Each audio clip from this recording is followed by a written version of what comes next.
ನಮಸ್ಕಾರ, public express ನ್ಯೂಸ್ಗೆ ಸ್ವಾಗತ. ನಾನು ಮಾಲಾ ಹಸನ್. ಈಗ ಹೆಡ್ಲೈನ್ಸ್.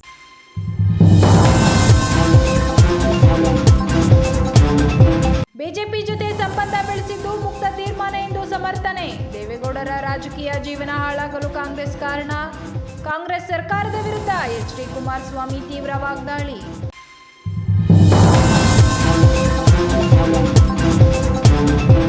ಇಳಿ ವಯಸ್ಸಿನಲ್ಲಿ ಎರಡನೇ ಮದುವೆಯಾದ ತಂದೆ ವಿರುದ್ಧ ಪೊಲೀಸ್ ಠಾಣೆಗೆ ದೂರು ನೀಡಿದ ಪುತ್ರ ಹಾಗೂ ಪುತ್ರಿಯರು. ಹಾಸನ ಜಿಲ್ಲೆ ಹೊಳೆನರಸೀಪುರದಲ್ಲಿ ಘಟನೆ.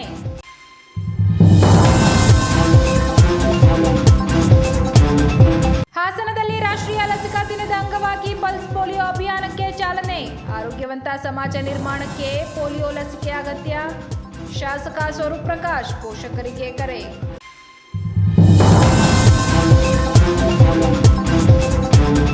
ಕೇಂದ್ರ ಸಚಿವ ಹಾಗೂ ಜೆಡಿಎಸ್ ನಾಯಕ ಎಚ್.ಡಿ. ಕುಮಾರಸ್ವಾಮಿ ಅವರು ಹಾಸನದಲ್ಲಿ ನಡೆದ ಸುದ್ದಿಗೋಷ್ಠಿಯಲ್ಲಿ ತಮ್ಮ ರಾಜಕೀಯ ಬದುಕು, ಅಧಿಕಾರ, ಜನರ ವಿಶ್ವಾಸ ಹಾಗೂ ಇತ್ತೀಚಿನ ರಾಜಕೀಯ ಬೆಳವಣಿಗೆಯ ಕುರಿತು ಭಾವುಕ ಹಾಗೂ ತೀಕ್ಷ್ಣ ಹೇಳಿಕೆಗಳನ್ನು ನೀಡಿದ್ದಾರೆ. ಅಸೆಂಬ್ಲಿ ಒಳಗೆ ಏನೇನಾಯ್ತು ಅವತ್ತು? 5,000 ಕೋಟಿ ಹುಡುಗಾಟ ನಮ್ಮದು. ಇನ್ನು ಪಾಪ ರಾಜಣ್ಣ ಹೇಳ್ತಾನೆ ಇದ್ದರು, ಈ ವರ್ಷ 34 ಲಕ್ಷ ರೈತರಿಗೆ ಸಹಕಾರಿ ಬ್ಯಾಂಕ್ನಲ್ಲಿ 24,000 ಕೋಟಿ ರೈತನಿಗೆ ಸಾಲ ಕೊಡ್ತೀವಿ ಅಂತ. ಎಲ್ಲಿಡ್ರೆ ನಾವು ಒಂದು ನಿಮಿಷ ಹೇಳಿದ್ರೋ ಇಲ್ವೋ? ಸಹಕಾರಿ ಬ್ಯಾಂಕಿಂದ ಕೊಡ್ತೀನಿ ಅಂತ ಅವರೇ ಘೋಷಣೆ ಮಾಡಿದರು, ನಾವೇನು ಕೊಡಪ್ಪ ಅಂತ ಹೇಳಿರಲಿಲ್ಲ. ಈಗ ನವಂಬರ್ ತಿಂಗಳವರೆಗೆ 12,000 ಕೋಟಿ ಕೊಟ್ಟವರಂತೆ. ಅದು ಕೊಟ್ಟಿಲ್ಲ ದುಡ್ಡನ್ನ, ಅದೆಲ್ಲ ಅಲ್ಲಲ್ಲೇ ಅಡ್ಜಸ್ಟ್ಮೆಂಟ್ ಮಾಡ್ಕೋತಾರಲ್ಲ. ಅವ್ರಿಗೆ ಗೊತ್ತು, ನನಗೆ ಗೊತ್ತಿಲ್ಲ. ಕೋಆಪರೇಟಿವ್ ಮರುಪಾವತಿ ಆಗಿರುತ್ತೆ, ಪುನಃ ಅವ್ರಿಗೆ ಹೋಗಿರುತ್ತೆ ಅಷ್ಟೇ. ಹೊಸ ಸಾಲ ಕೊಟ್ಟಿಲ್ಲ. ಅದಕ್ಕೆ ಮಾತಾಡ್ತಿದ್ದಾರೆ, ಅದೆಲ್ಲೋ ಕೇಂದ್ರ ಸರ್ಕಾರದಲ್ಲಿ ನಬಾರ್ಡಿಂದ ನಮಗೆ ಕಟ್ ಶಾರ್ಟ್ ಮಾಡಿಬಿಟ್ಟವ್ರೆ ದುಡ್ಡು ಕೊಡೋದನ್ನ. ಇದೊಂದು ರೀಸನ್ ಕೊಡೋದು. 34 ಲಕ್ಷ ರೈತರಿಗೆ ಕೊಡ್ತೀವಿ ಅಂದರು, 24 ಲಕ್ಷ ಜನಕ್ಕೆ ಸಿಕ್ಕಿದೆ ದುಡ್ಡು. ಅಂದರೆ ದುಡ್ಡು ಸಿಕ್ಕಿಲ್ಲ, ಅಡ್ಜಸ್ಟ್ಮೆಂಟ್ ಆಗಿದೆ. ಅವ್ರು ಕೋಆಪರೇಟಿವ್ ಅವ್ರು ಹೇಳಬೇಕಾದೆಲ್ಲ ಏನೇನಾಗಿದೆ. ಬಹುಶಃ ನಾನು 2 ಬಾರಿ ರಾಜ್ಯದಲ್ಲಿ 2006, 2007, 2018 ಆ ರೈತ ಮಾಡಿದಂಥ ಸಾಲ ಮನ್ನಾ ಮಾಡಿ ಕೋಆಪರೇಟಿವ್ ಬ್ಯಾಂಕ್ಗಳಿಗೆ, TCC ಬ್ಯಾಂಕ್ಗಳಿಗೆ ರೈತನಿಗೆ 1 ಲಕ್ಷ ರೂಪಾಯಿ ಸಾಲ ಮನ್ನಾ ಮಾಡಿದೆ. ಈ ಬ್ಯಾಂಕ್ಗಳು ಉಳಿದೋ ಅವತ್ತು ನಾನು ಕೊಟ್ಟಿದ್ದರಿಂದ. ಅವ್ರಿಗೆ ಕೊಟ್ಟೆ ಅಂತೇಳಿ ಸರ್ಕಾರ ಖಜಾನೆ ಖಾಲಿ ಆಯಿತು ಅಂತ ಹೇಳಲಿಲ್ಲ ಇವ್ರ ಥರ. ಒಂದೊಂದು MLA ಕ್ಷೇತ್ರಕ್ಕೆ ಎಷ್ಟೆಷ್ಟು ಕೋಟಿ ದುಡ್ಡು ಕೊಟ್ಟಿದ್ದೀವಿ ಅನ್ನೋದನ್ನ ಅಂಕಿಅಂಶ ಹೇಳಬೇಕು. ಅವರು ಸಿದ್ದರಾಮಯ್ಯ ಶ್ವೇತಪತ್ರ ಹೊರಡಿಸ್ಲಿ. ಇನ್ನೇನು ಬಜೆಟ್ ಮಂಡನೆ ಮಾಡ್ತಾರೆ. ಬಹುಶಃ ಹೋದ ವರ್ಷ 4,09,000 ಕೋಟಿ ಏನೋ ಮಾಡಿರಬೇಕು ಬಜೆಟು. ಈ ವರ್ಷ 4,70,000 ಕೋಟಿಗೆ ಹೋಯ್ತಾರಂತೆ. ಸಾಲ ಎಷ್ಟಕ್ಕೆ ಹೋಗ್ಬೋದು? 785 ಏನೋ ಇದೆ. ಹತ್ತಿರ 8.5, 9, 10 ರೀಚ್ ಮಾಡ್ತಾರೆ ಸಿದ್ದರಾಮಯ್ಯನವರು. ಸಾಲ ಮಾಡಬಾರ್ದು ಅಂತ ಯಾರು ಹೇಳ್ತಾರೆ? ಕೇಂದ್ರ ಸರ್ಕಾರ ಸಾಲ ಮಾಡಿಲ್ವಾ? ಕೇಂದ್ರ ಸರ್ಕಾರ ಸಾಲ ಮಾಡಿದರೆ ಸುಮಾರು 11 ಲಕ್ಷ ಕೋಟಿ ಕ್ಯಾಪಿಟಲ್ ಅಸೆಟ್ಗೆ ಸಾಲ ಮಾಡವ್ರೆ ಕೇಂದ್ರ ಸರ್ಕಾರ. ನೀವು ಸಾಲ ಮಾಡಿ ಎಷ್ಟು ಕ್ಯಾಪಿಟಲ್ನ ಅಸೆಟ್ನ ಕ್ರಿಯೇಟ್ ಮಾಡಿದ್ದೀರಿ ಕರ್ನಾಟಕದಲ್ಲಿ? ಅದೇನೋ ಭದ್ರಾ ಮೇಲ್ದಂಡಕ್ಕೆ ದುಡ್ಡು ಕೊಡಲಿಲ್ಲ, ಅದೇನೋ ಪೆರಿಫೆರಲ್ ರಿಂಗ್ ರೋಡಿಗೆ ದುಡ್ಡು ಕೊಡಲಿಲ್ಲ. ಯಾತಿಗೆ ಕೊಡ್ತಾ ಇಲ್ಲ ನಿಮಗೆ? ಕೇಂದ್ರ ಸರ್ಕಾರದಿಂದ ಕೊಡ್ತಕ್ಕಂಥ ಹಲವಾರು ಯೋಜನೆಗಳಿಗೆ ನಿಮ್ಮಲ್ಲಿ ಶಿಸ್ತುಬದ್ಧವಾದಂಥ ಗುಣಾತ್ಮಕವಂಥ ಕೆಲಸಗಳು ಮಾಡಿಲ್ಲ. ಈಗ ನಿಮ್ಮ ಜಲಮಿಷನ್ನೇ ಕೇಂದ್ರ ಸರ್ಕಾರದಿಂದ 11,000 ಕೋಟಿ ಕಟ್ಟಾಗಿದೆ. ಈಗ 11-13 ಕಟ್ಟಾಗಿದೆ. ಯಾಕೆ ಕಟ್ ಮಾಡಿದ್ದೀವಿ ಅಂತ ಕೇಂದ್ರ ಸರ್ಕಾರದಲ್ಲಿ ನೀರಾವರಿ ಸಚಿವರು ಪಾರ್ಲಿಮೆಂಟ್ನಲ್ಲೇ ಹೇಳೋರು. ಇದು ನಿಮ್ಮಲ್ಲಿರೋ ನ್ಯೂನ್ಯತೆ. ಸುಮ್ಮನೆ ಅದೇಂಥದ್ದು GBA ಮಾಡ್ತೀನಿ, ಕನಕಪುರನೂ ಬೆಂಗಳೂರಿಗೆ ಸೇರಿಸ್ತೀನಿ, ಮಾಗಡಿನೂ ಬೆಂಗಳೂರಿಗೆ ಸೇರಿಸ್ತೀನಿ, ಅವು ಯಾವ ಚಿಲ್ಲರೆಗಳೆಲ್ಲ ನನ್ನಿಂದ ಬೆಳೆದವು. ಏನು ಮಾಡೋನು ಕುಮಾರಸ್ವಾಮಿ ಅಂತಾರೆ, ಏನು ಕೊಟ್ಟವನೇ ಕುಮಾರಸ್ವಾಮಿ ಅಂತಾರೆ. ಅವ್ರ ಕಣ್ಣೆದುರಿಗೆ ಅವ್ರ ಕ್ಷೇತ್ರದಲ್ಲಿ ನಾನು ಏನು ಕೆಲಸ ಮಾಡಿದ್ದೀನಿ ಕಣ್ಣೆದುರಿಗಿದೆ ಜನಗಳ ಹತ್ರ. ನನಗೇನು ಅದ್ರ ಬಗ್ಗೆ ಅವರಿಂದ ಯಾರಿಂದಲೂ ಸರ್ಟಿಫಿಕೇಟು ಬೇಕಿಲ್ಲ. ನನಗೆ ಜನ ಇದ್ದಾರೆ, ಅವ್ರು ಕೊಟ್ಕೋತಾರೆ ಮುಂದೆ. ಮಾತೆತ್ತಿದ್ದಾರೆ ಕುಮಾರಸ್ವಾಮಿ ಮಂಡ್ಯ ಜಿಲ್ಲೆಯಲ್ಲಿ ಕಾರ್ಖಾನೆ ತರಲಿಲ್ಲ, ನಮ್ಮ ತಾಲೂಕಲ್ಲಿ 500 ಎಕರೆ ಕೊಡ್ತೀವಿ, ನಮ್ಮ ತಾಲೂಕು ಬಂದರೆ 300 ಕೊಡ್ತೀವಿ. ಈ ಹೇಳಿಕೆ ಮಾಧ್ಯಮಗಳಲ್ಲಿ ಕೊಡ್ತಾವೆ. ಅದು ಹೆಂಗೆ MLA ಕೊಡೋಕ್ಕಾಯ್ತದೆ? ಭೂಮಿನ ಕೊಡೋಕ್ಕಾಯ್ತದಪ್ಪ MLA? ಏನೇನು ತಂದು ಕೊಡ್ತಾರೆ? ನಾನು ಮುಖ್ಯಮಂತ್ರಿಗೆ ಪತ್ರ ಬರೆದೆ. ಇವತ್ತು ಕೇಂದ್ರದಲ್ಲಿ ಯಾವ ರೇರ್ ಅರ್ತ್ ಮ್ಯಾಗ್ನೆಟ್ನ ಪ್ರೊಡಕ್ಷನ್ ಮಾಡಲಿಕ್ಕೆ ಚೈನಾಗೆ ಕಾಂಪೀಟ್ ಮಾಡ್ತಾ ಇದ್ದೀವಿ. ಅದು ನನ್ನ ಕಲ್ಪನೆ 2018ರಲ್ಲೇ ಇಟ್ಟಿದ್ದೆ. 9 ಕಡೆ ಇಂಡಸ್ಟ್ರಿಯಲ್ ಕ್ಲಸ್ಟರ್ ಮಾಡಬೇಕು ಅಂತ. ಈ ಜಿಲ್ಲೆನ ಯಾರ್ಯಾರು ನಿರ್ನಾಮ ಮಾಡಿದ್ರು ಅನ್ನೋದನ್ನ ಮುಂದೆ ಹೇಳ್ತೀನಿ, ಈಗ ಹೇಳಲ್ಲ. ಅಭಿವೃದ್ಧಿ ಅಂತಕ್ಕಂಥದ್ದನ್ನು ಯಾರ್ಯಾರಿಂದ ಈ ಜಿಲ್ಲೆಗೆ ಅನಾಹುತ ಮಾಡಿದ್ರು, ಯಾವ ಪಕ್ಷಗಳು ಮಾಡಿದೆ ಲೂಟಿ ಹೊಡೆಯೋಕ್ಕೋಸ್ಕರ, ಈಗ ನಾನು ಮಾತಾಡೋ ಪರಿಸ್ಥಿತಿಲಿ ಇಲ್ಲ. ಹೇಳ್ತೀನಿ, ಅದು ಕಾಲ ಬರುತ್ತೆ. ಇಲ್ಲಿಗೆ ನಾನು ಸ್ಯಾನಿಟರಿ ಎಕ್ವಿಪ್ಮೆಂಟ್ಗಳು ಒಂದು ದೊಡ್ಡ ಇಂಡಸ್ಟ್ರಿಯಲ್ ಹಬ್ ಮಾಡಬೇಕು ಅಂತ ಹೇಳಿ ಆ 9 ಇಂಡಸ್ಟ್ರಿಯಲ್ ಹಬ್ಬಲ್ಲಿ ಹಾಸನಕ್ಕೊಂದು ಕೊಟ್ಟರೆ, ನಾನು ಅಧಿಕಾರದಿಂದ ಕಿತ್ತಾಕಿ ಇಲ್ಲಿ ಫೀಸಿಬಿಲಿಟಿ ಇಲ್ಲ ಅಂತ ಹೇಳಿ ಹಾಸನದಲ್ಲಿ ಅಲ್ಲೆಲ್ಲ ಬೇರೆ ಜಿಲ್ಲೆಗೆ ತಗೊಂಡೋಗ್ಲಿ, ನನ್ನದೇನು ಅಬ್ಜೆಕ್ಷನ್ ಇಲ್ಲ. ಈ ಜಿಲ್ಲೆ ಜನ ಏನು ಅನ್ಯಾಯ ಮಾಡವ್ರೆ? ಏನು ಅನ್ಯಾಯ ಮಾಡೋದು ಈ ಜಿಲ್ಲೆ ಜನ? ನಿಮಗೂ ಓಟ್ ಹಾಕಿಲ್ವಾ? ಇದು ನನಗೆ ನೋವು. ಇವತ್ತು ಏರ್ಪೋರ್ಟು ಬಹುಶಃ ರಾಜ್ಯದಲ್ಲಿ ಬೆಂಗಳೂರು ನಗರ ಹೊರತುಪಡಿಸಿ ಒಂದು ಜಿಲ್ಲಾ ಕೇಂದ್ರದಲ್ಲಿ ಏರ್ಪೋರ್ಟ್ ಆಗಬೇಕಾಗಿದ್ದು ಮೊದಲನೇದು ಹಾಸನದಲ್ಲಿ. ಏನೋ ದೇವೇಗೌಡರ ಒಂದು ದೊಡ್ಡ ವಿಷನ್ ಇಟ್ಟಿದ್ರು. ಆ ಸಂದರ್ಭದಲ್ಲಿ ಗುಲಾಮ್ ನಬಿ ಆಜಾದ್ ಬಹುಶಃ ಸಿವಿಲ್ ಏವಿಯೇಷನ್ ಮಿನಿಸ್ಟರ್ ಇದ್ದರು. ಅವ್ರಿಗೆ ಕನ್ವಿನ್ಸ್ ಮಾಡಿ ಬಹುಶಃ ಅವತ್ತು ಬೂನಹಳ್ಳಿ ಮತ್ತು ಹಲವಾರು ಹಳ್ಳಿಗಳು ರೈತರ ಜೊತೆ ಕೂತು ಪಂಚಾಯಿತಿ ಮಾಡಿ ದೇವೇಗೌಡರ ಮೇಲಿದ್ದಂಥ ಅಭಿಮಾನದಲ್ಲಿ ಆ ರೈತರು ಆ ಕಾಲದಲ್ಲಿ ಭೂಮಿ ಕೊಡಲಿಕ್ಕೂ ತಯಾರಾದರು. ಆ ಹಳ್ಳಿ ಜನ ದೊಡ್ಡವ್ರಿಗಿದ್ದಿದ್ದು ಪ್ಯಾಸೆಂಜರ್ದು ಏರ್ಕ್ರಾಫ್ಟ್ ಮಾಡಬೇಕು ಅಂತ ಅಲ್ಲ, ನನ್ನ ರೈತ ಬೆಳೀತಂಗಂಥ ಬೆಳೆ ಏನಿದೆ ಆ ಬೆಳೆಯ ಒಂದು ಸಮಸ್ಯೆಗಳನ್ನು ಏನು ಎದುರಿಸ್ತಾ ಇದ್ದಾರೆ, ಆ ಸಮಸ್ಯೆಗಳಿಗೆ ರೈತನಿಗೆ ತಿಳುವಳಿಕೆ ಮೂಡಿಸಿ ಅವನು ಬೆಳೀತಕ್ಕಂಥ ಬೆಳೆ ವಿದೇಶಗಳಿಗೆ ಏರ್ ಕಾರ್ಗೋದಲ್ಲಿ ಕಳಿಸ್ಬೇಕು ಅನ್ನೋದು ದೇವೇಗೌಡರ ಉದ್ದೇಶ. ನನ್ನ ರೈತರನ್ನ ಆರ್ಥಿಕವಾಗಿ ಮೇಲೆ ತರಬೇಕು ಅಂತ. ಏನು ಮಾಡ್ತೀರಿ ಅವರಿಗೆ? ನಂತರ ಅವರು 65 ವರ್ಷದ ರಾಜಕೀಯ ಜೀವನದಲ್ಲಿ ಅನುಭವಿಸಿದ ಅಧಿಕಾರ ಅಂತೇಳಿ 4.5 ವರ್ಷ 5 ವರ್ಷ ಅನುಭವಿಸಿದ್ರಷ್ಟೆ. ಅದನ್ನೂ ನಡೆಯೋಕೆ ನಡೆಸೋಕೆ ಬಿಡಲಿಲ್ಲ ಆ ದಿನಗಳಲ್ಲಿ. ಇದು ನಡೆದಿರ್ತಕ್ಕಂಥದ್ದು. ಈಗ ಎಲ್ಲ ರೀತಿಯಲ್ಲಿ ರೆಕಮೆಂಡೇಷನ್ನು ಕೈಗಾರಿಕಾ ಇನ್ಫ್ರಾಸ್ಟ್ರಕ್ಚರ್ ಡೆವಲಪ್ಮೆಂಟ್ ಬೋರ್ಡಿಂದ KIDBಗೆ ಸುಮಾರು 143 ಕೋಟಿ ಹಣ ಯಾವ್ಯಾವ ಬಾಬ್ತಿಗೆ ಬೇಕಿದೆ ತಕ್ಷಣ ರಿಲೀಸ್ ಆದರೆ ಸಂಪೂರ್ಣಗೊಳಿಸ್ಬೋದು ಅಂತೇಳಿ ಡೀಟೇಲ್ ಮಾಹಿತಿನೂ ಕೊಟ್ಟಿದ್ದಾರೆ. ನಾನು ಬೆಳಗ್ಗೆ ಜಾರ್ಜ್ ಅವ್ರಿಗೆ ಮಾತನಾಡಿದೆ. ಒಂದು ಇದರ ವೈರ್ ಹೋಗಿದೆಯಲ್ಲ ಎಕ್ಸ್ಟ್ರಾ ನಮ್ಮ ಹೈ ಟೆನ್ಷನ್ ವೈರು, ದಯವಿಟ್ಟು ಇಮ್ಮಿಡಿಯೇಟಾಗಿ ಹೇಳಿ ವಾರದಲ್ಲಿ ಕೆಲಸ ಶುರು ಮಾಡಿಸಿ ಅಂತ ಮನವಿ ಮಾಡಿದ್ದೀನಿ. ಈಗಾಗಲೇ 17 ಕೋಟಿ ದುಡ್ಡು ಕೊಟ್ಟವರೇನೋ ಇನ್ನೂ 24 ಕೋಟಿಯನ್ನು ಕೇಳ್ತಾ ಇದ್ದಾರೆ ಅಂತ ಒಂದು ರಿಪೋರ್ಟ್ ಬಂತು. ರೈತರದ್ದು ಕೆಲವು ಸಮಸ್ಯೆ ಇದೆ. ನಮ್ಮ ಮಾಧ್ಯಮದ ಸ್ನೇಹಿತರ ಮುಖಾಂತರ ಹೇಳ್ತೀನಿ, ದೇವೇಗೌಡರ ಮಗನಾಗಿ ದೇವೇಗೌಡರು ಇಲ್ಲೇನು ವಿಮಾನ ನಿಲ್ದಾಣ ಆಗಬೇಕು ಅಂತೇಳಿ ಅವತ್ತು ನಿಮ್ಮಿಂದ ಭೂಮಿ ಪಡೆಯತಕ್ಕಂಥಲ್ಲಿ ಮನವೊಲಿಸಿದ್ರು. ಯಾವುದೇ ಕುಟುಂಬಕ್ಕೆ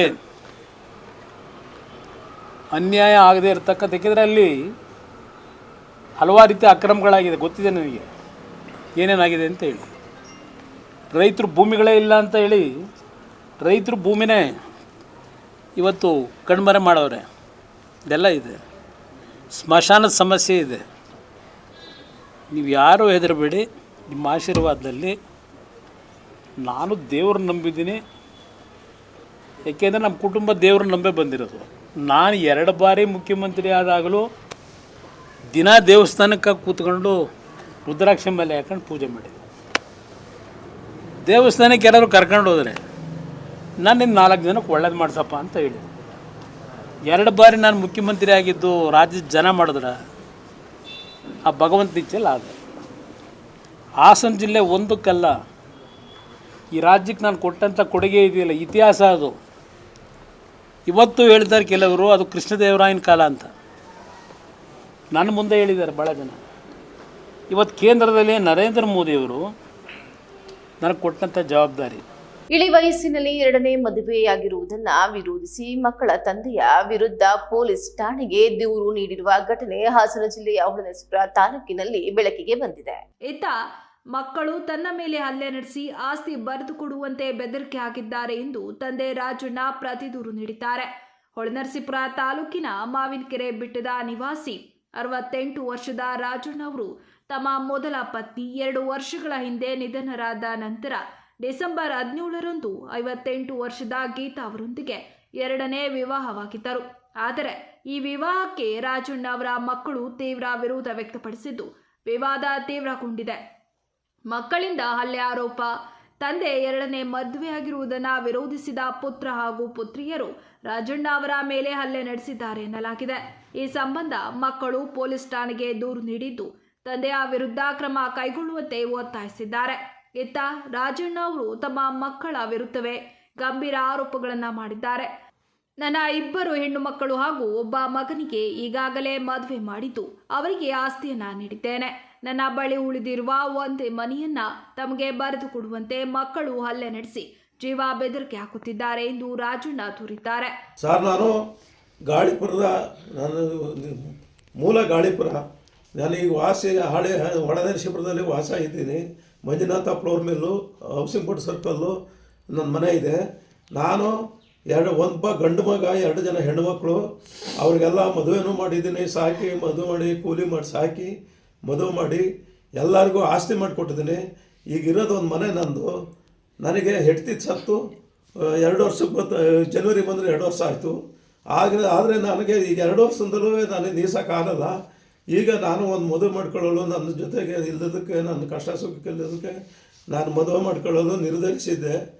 ಆದ್ದರಿಂದ ನಾನು ಯಾರನ್ನೋ ನನ್ನ ಸ್ನೇಹಿತರು ನನ್ನ ಜೊತೆ ಬಂದೋದಕ್ಕೆ ಅವ್ರಿಗೂ ಹೋಗಿ ಎಲ್ಲ ಧಮಕಿ ಹಾಕಿ ಮಾಡಿ ಕೊಲೆ ಮಾಡ್ತೀನಿ ಎಂದು ಹೆದರಿಸಿ, ಅವರು ಸಹ 2ನೇ ಸತಿ ಇನ್ನೊಬ್ಬರು ಅಜ್ಜೇಗೌಡರು ಅಂತೇಳಿ ಅವ್ರ ಹತ್ರಕ್ಕೆ ಹೋಗಿ ಮತ್ತೆ ಗಲಾಟೆ ಮಾಡಿ ಅವ್ರು ಹೋಗಿ ಕಂಪ್ಲೇಂಟ್ನೂ ಸಹ ಕೊಟ್ಟಿದ್ದಾರೆ. ನಾನು ಈಗ ಹೋದ ತಿಂಗಳು ನವೆಂಬರ್ 11ನೇ ತಾರೀಕಲ್ಲಿ SP ಅವ್ರಿಗೆ ಮತ್ತು DC ಅವ್ರಿಗೆ ಇವ್ರಿಗೆ ಗೀತಾ ಪತಿಯಿಂದ ದೂರ. ರಾಜಣ್ಣ ಅವರ 2ನೇ ಪತ್ನಿ ಗೀತಾ ಅವರು ಈಗಾಗಲೇ ತಮ್ಮ ಪತಿಯಿಂದ ದೂರವಾಗಿದ್ದು ತಮ್ಮ ಮಕ್ಕಳಿಗೆ ಮದುವೆ ಮಾಡಿಕೊಟ್ಟಿರುವುದಾಗಿ ತಿಳಿದು ಬಂದಿದೆ. 2ನೇ ವಿವಾಹದ ಬಳಿಕ ದಂಪತಿ ಸಂಕಷ್ಟದಲ್ಲಿದ್ದು ಸುರಕ್ಷತೆ ಕೋರಿ ಪೊಲೀಸರ ಮೊರೆ ಹೋಗಿದ್ದಾರೆ. ಪೊಲೀಸ್ ಕ್ರಮ ಕೈಗೊಂಡಿಲ್ಲ ಎಂಬ ಆರೋಪ. ಘಟನೆಯ ಕುರಿತು ರಾಜಣ್ಣ, ಗೀತಾ ದಂಪತಿ ಪೊಲೀಸ್ ಠಾಣೆಗೆ ದೂರು ಸಲ್ಲಿಸಿದರು. ಇದುವರೆಗೂ ಯಾವುದೇ ಸ್ಪಷ್ಟ ಕ್ರಮ ಕೈಗೊಂಡಿಲ್ಲ ಎಂದು ಆರೋಪಿಸಿದ್ದಾರೆ. ನನ್ನ ಕಷ್ಟ ಸುಖಕ್ಕೆ ಜೊತೆಯಾಗಲು 2ನೇ ಮದುವೆಯಾಗಿದ್ದೇನೆ. ಆದರೆ ಅದೇ ಕಾರಣಕ್ಕೆ ನನ್ನ ಜೀವಕ್ಕೆ ಅಪಾಯ ಎದುರಾಗಿದೆ ಎಂದು ರಾಜಣ್ಣ ತನ್ನ ನೋವನ್ನು ತೋಡಿಕೊಂಡಿದ್ದಾರೆ. ತಮ್ಮ ಆಸ್ತಿ ಹಾಗೂ ಜೀವ ಅಪಾಯವಿರುವುದರಿಂದ ಸೂಕ್ತ ರಕ್ಷಣೆ ನೀಡುವಂತೆ ರಾಜಣ್ಣ ಗೀತಾ ದಂಪತಿ ಪೊಲೀಸ್ ಇಲಾಖೆಗೆ ಮನವಿ ಮಾಡಿಕೊಂಡಿದ್ದಾರೆ. ಈ ಘಟನೆ ಕುಟುಂಬ ಸಂಬಂಧಗಳಲ್ಲಿ ಆಸ್ತಿ ಹಾಗೂ ವೈಯಕ್ತಿಕ ಸ್ವಾತಂತ್ರ್ಯದ ವಿಚಾರ ಹೇಗೆ ಗಂಭೀರ ಸಂಘರ್ಷಕ್ಕೆ ಕಾರಣವಾಗುತ್ತದೆ ಎಂಬುದಕ್ಕೆ ಉದಾಹರಣೆಯಾಗಿದೆ. ನೀವು 11 ತಾರೀಕಿಗೆ ಕೊಟ್ಟಿದ್ದೆ, ಆದರೂ ಕ್ರಮ ತಗೊಳ್ಳಲ್ಲ. ನಾನು ಹೋಗಿ ಸಾಯಂಕಾಲ ಬರೋಕ್ಕೆ ಹೇಳಿದರು. ಯಾವತ್ತು ನೆನ್ನೆ ಸಾಯಂಕಾಲ ಬರೋಕ್ಕೆ ಹೇಳಿದರು. ಸರಿ 8 ಗಂಟೆಯಲ್ಲಿ 7:30 8 ಗಂಟೆಯಲ್ಲಿ ಹೋದೆ. ಕರೆದ್ರು ಅಂತ ಹೋದ ತಕ್ಷಣ ಅದು ಏನಾಯಿತು, ನಾನು ಪ್ರಾಣ ಭಯಕ್ಕೆ ನಾನು ಒಂದು ಮಚ್ಚಿಟ್ಕೊಂಡು ಹೋಗಿದ್ದೆ ಕಾರಲ್ಲಿ. ಅದನ್ನೇ ತಗೊಂಡೋಗಿ ಅವ್ರಿಗೆ ಕೊಟ್ಟೆ. ಬಾಗಿಲಿಗೆ ಹೋಯ್ತಿದ್ದಂಗೆ ಅವರು ನನ್ನ ಸೊಸೆ ಬೀಗ ಎಲ್ಲ ಸೇರಿ ಇವಳನ್ನ ಹೊಡೆಯಕ್ಕೆ ಬಂದರು. ಅದಕ್ಕೋಸ್ಕರ ನಾನು ಕಾರಿಂದ ಮಚ್ಚು ತಗೊಂಡೋಗಿ ಒಳಗೆ ನನ್ನ ರಕ್ಷಣೆಗೆ ಒಳಗೆ ತಗೊಂಡೋಗಿ ಕೊಟ್ಬಿಟ್ಟು ಸಾಹೇಬ್ರಿಗೆ ಹೇಳಕ್ಕೆ ಹೋದೆ. ಸಾಹೇಬ್ರು ಏಕ್ ತುಂಬ ಒಂದೇ ಸತಿ ಬಂದು ಓದೆ ಏನಾಗ್ತದೆ, ಈಗ ಏನು ಹೇಳ್ತಿರಲ್ಲ ನೀನು ಅಂತ ಹೇಳಿ ಬಂದು ಕುತ್ತಿಗೆ ಹಿಡ್ಕೊಂಡು ಹೊಡ್ಕೊಂಡು 4 ಜನ ಪೊಲೀಸರು ಅವ್ರ ಜೊತೆಗೆ ಅವರು ಸಹಿತ ಎಲ್ಲ ಹೇಳ್ಕೊಂಬಂದು ಒಂದು ರೂಮಿಗೆ ಸೇರಿಸಿ ನನ್ನ ಒದ್ದು ಈ ಬಟ್ಟೆ ನನ್ನ ಹೊರದು ಕಾಲಲ್ಲೆಲ್ಲ ಒದ್ದು ನನ್ನ ಹಿಂಸೆ ಕೊಟ್ಟು ಹೊಡೆದರು. ಈ ಥರ ಆಗಿ ಆಮೇಲೆ ನಾನು ಹೋಗ್ತೀನಿ, ಬೇಡ ಹೋಗ್ತೀನಿ ಅಂದರು, ಹೊರಗೆ ಬಿಡೋರು. ನನ್ನ ಮೊಬೈಲ್ನ ಕಿತ್ಕೋದ್ರು. ಅಲ್ಲೇ ಕೂರ್ಸ್ಕೊಂಡು ಅವರು ಹೇಳೋರು. ಅವ್ರ ಆಚೆ ಕಡೆ ಅವರೇ ಒಂದು 50 ಜನ ಅಲ್ಲಿ ಹೋಗ್ಬೇಡಿ ಕೊಲೆ ಮಾಡಾಕ್ತಾರೆ ಅಂದರೆ ಸ್ಟೇಷನ್ ಮುಂದಲ್ಲಿ ಹೆಂಗೆ ಅಂದರೆ ನಾವೇನು ಮಾಡಬೇಕು, ಮಚ್ಚಿಡ್ಕೋಬೇಕೋ ಬೇಡವಾ? ಈ ಥರ ನನಗೆ ಭಯದಿಂದವ ನಾನು ತಗೊಂಡೋಗಿ ಒಳಗೆ ಹೋದೆ. ಸ್ಟೇಷನ್ ಒಳಗೆ ಹೋಗಿ ಅವ್ರಿಗೆ ಕೊಟ್ಟ ಮೇಲೆ ನಾನು ಸಾಹೇಬ್ರ ಹತ್ರ ಕೇಳಕ್ಕೆ ಹೋಗಿದ್ದಕ್ಕೆ ನನಗೆ ಈ ಥರ ಕೆಲಸ ಮಾಡಿದ್ರು. ಅವರಿಗೂ ಕೊಟ್ಟಿದ್ದೀನಿ ಹೆಣ್ಮಕ್ಳಿಗೆಲ್ಲ ಅಂತ ಹೇಳ್ರಿ, ಅದನ್ನ ಹೇಳ್ಬೇಕು. ಅದೇ ಈ ವಿಚಾರ, ಹೆಣ್ಮಕ್ಳು ಗಂಡು ಮಗನಿಗೆ ಎಲ್ಲ ಆಸ್ತಿ ಮಾಡಿಕೊಟ್ಟಿದ್ದೀನಿ ನಾನು ಕೂಲಿ ಮಾಡಿ. ಆದರೂ ಸಹ ಹೆಣ್ಮಕ್ಳು ಅವರು ಎಲ್ಲ ಸೇರಿ ನನ್ನ ಆಸ್ತಿಗೆ ಹೊಡ್ಕೊಳ್ಳೋಕ್ಕೋಸ್ಕರ 3 ಹಂಚ್ಕೊಳ್ಳೋಕ್ಕೆ ಮನೆ ಮಾರಿ ನನ್ನನ್ನು ಹಿಂಸೆ ಕೊಟ್ಟು ಮನೆ ನುಗ್ಗಿ ಹೊಡೆದು ಆಗಲೂ ಬಿಸ್ಬಿಟ್ರು. 4 ಜನ ಬಂದು ಅವ್ರಿಗೇನು ಹರ ಇವ ಅಂತ ಕೇಳಲಿಲ್ಲ. ನಮ್ಮನ್ನೇ ಬೋದು ಆಗಲೂ ಬಾಗಿಲು ಬೀಗ ಹಾಕಿ ಹೋಗಿದ್ರು. ನಾನು ಒಳಗೆ ಕೂಡ್ಬಿಟ್ಟು ನಮ್ಮ ಹೆಂಗಸರು ಹೊರಗಡೆಲ್ಲ ಇದ್ರು, ಹೊಡೆದ್ರು. ಅವಳು ಒಳಗೆ ಫೋನ್ ನಂಬರ್ ತಗೊಂಡು ಇವ್ರಿಗೆ ಫೋನ್ ಮಾಡಿ ಅವಳೆ. ಆವಾಗ ಬಂದವ್ರೆ ಇಲ್ಲೇನು ಅಂತ ಎಲ್ಲ ಕ್ರಮ ತಗೊಳ್ಳಿ ಸರಿ ಅಂತ ಇಟ್ಕೆ ನನ್ನ ಮೇಲೆ ಕುಸ್ತಿ ನನ್ನ ಮೇಲೆ ಜಗಳಕ್ಕೆ ಜೋರು ಮಾಡಿದ್ರು. ನೀನುವೇ ವಯಸ್ಸಾರ ಅಂದರೆ ನಿನಗೇನು ಕೆಲಸ ಮಾಡಲ್ವಾ ಅಂತ ಕೇಳ್ತಾನೆ ಪೊಲೀಸ್. ನಾನು ಹೇಳ್ತೀರಾ ಅವೆಲ್ಲ ಮಾತಾಡೋ ಮಾತಾ? ನಗರದ ಹಿಂಸಾವರಣದಲ್ಲಿ ಇರುವ ತಾಯಿ ಮತ್ತು ಮಕ್ಕಳ ಆಸ್ಪತ್ರೆಯಲ್ಲಿ ರಾಷ್ಟ್ರೀಯ ಲಸಿಕೆ ದಿನದ ಅಂಗವಾಗಿ 5 ವರ್ಷದ ಒಳಗಿನ ಮಕ್ಕಳಿಗೆ ಪಲ್ಸ್ ಪೋಲಿಯೋ ಲಸಿಕೆ ಹಾಕುವ ಕಾರ್ಯಕ್ರಮಕ್ಕೆ ಇಂದು ಬೆಳಿಗ್ಗೆ ಕ್ಷೇತ್ರದ ಶಾಸಕ ಎಚ್.ಪಿ. ಸ್ವರೂಪ್ ಚಾಲನೆ ನೀಡಿದರು. ಕಾರ್ಯಕ್ರಮವನ್ನು ಉದ್ದೇಶಿಸಿ ಮಾತನಾಡಿದ ಶಾಸಕರು ಪಲ್ಸ್ ಪೋಲಿಯೋ ಮಕ್ಕಳಿಗೆ ಲಸಿಕೆ ಹಾಕಿಸುವ ಮೂಲಕ ಮುಂದೆ ಆರೋಗ್ಯದಲ್ಲಿ ಯಾವ ಸಮಸ್ಯೆಗಳಾಗದಂತೆ ಎಚ್ಚರ ವಹಿಸುವಂತೆ ಪೋಷಕರಿಗೆ ಸಲಹೆ ನೀಡಿದರು. ಆರೋಗ್ಯವಂತ ಸಮಾಜ ನಿರ್ಮಾಣಕ್ಕೆ ಪೋಲಿಯೋ ಲಸಿಕೆ ಬಹಳ ಮುಖ್ಯ. ಆದುದರಿಂದ ಎಲ್ಲ ತಾಯಂದಿರು ತಮ್ಮ ಮಕ್ಕಳಿಗೆ ತಪ್ಪದೆ ಪೋಲಿಯೋ ಲಸಿಕೆ ಹಾಕಿಸುವ ಮೂಲಕ ಅಭಿಯಾನವನ್ನು ಯಶಸ್ವಿಗೊಳಿಸುವಂತೆ ಕರೆ ನೀಡಿದರು.